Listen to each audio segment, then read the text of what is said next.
नमस्कार. आज माघ शुद्ध चतुर्थी म्हणजेच आपल्या सर्वांच्या लाडक्या गणपती बाप्पाचा जन्मदिवस. तुम्हाला गणपती बाप्पाची जन्मकथा माहितीच असेल. जेव्हा देवी पार्वतीने आपल्या मळापासून एक बालकाची मूर्ती तयार केली आणि पुढे जे झाले ते जगजाहीर आहे. तोच हा दिवस माघ शुद्ध चतुर्थीचा.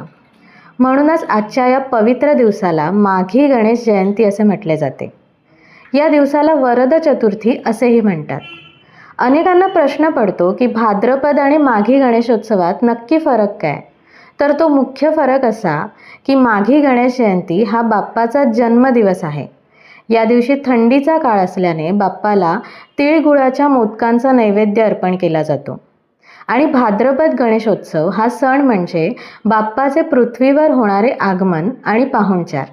हा उत्सव मोठ्या सार्वजनिक स्वरूपात आणि उत्साहात साजरा केला जातो.